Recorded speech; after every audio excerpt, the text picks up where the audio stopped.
Good day, folks. This is just going to be a quick little video. I've had a few people contact me asking me about the compatibility of iOS 14 and some of the DJI drones. Due to iOS 14 still being in beta, they're wondering if the DJI Fly app or the Go4 app function correctly. So let's just jump right in and take a closer look.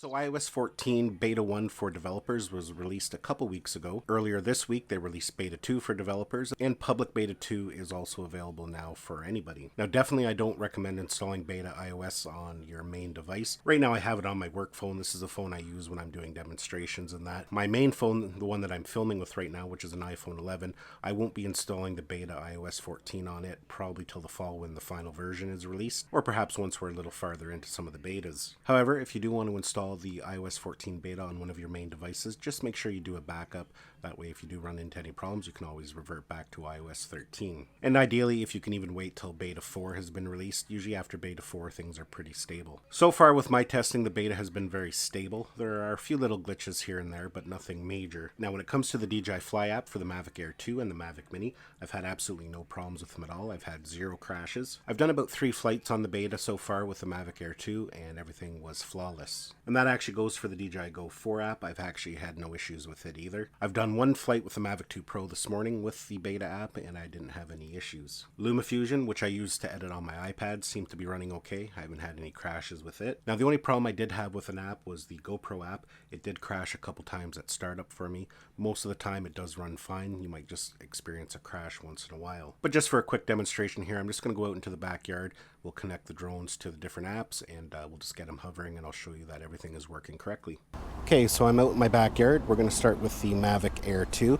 I've got an iPhone SX Max running iOS 14 Beta 2, public Beta 2 I should say. Let's go ahead and we'll launch the DJI Fly app. You can see there it launches with no problem, and we'll hit Go Fly. Now I'm only sitting at 8 satellites. I have a hard time getting satellites back here, but enough for this demonstration anyways. So let's go ahead, we'll fire up the motors, and we'll just put it up. Not going to push it too much. It's actually fairly breezy today, and with only 8 satellites, you can see I've got a lot of obstacles around me, so I don't want to do too much with it. But as you can see, the app is running stably, the drone launches, and it's not crashing, so that's a good thing. So let's go ahead and land it.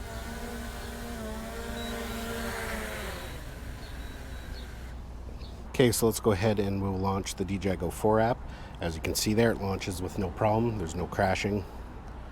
And we will hit Go Fly. And again, we're just waiting for a few more satellites to kick in. Well, you can see there it says ready to go. It's turned green. We have 9 satellites, so should be good enough for this test. So we'll go ahead and we'll fire up the motors. There we go there. And we'll just put it up. So as you can see, everything's functioning as it should. So let's just go ahead and we'll land it now.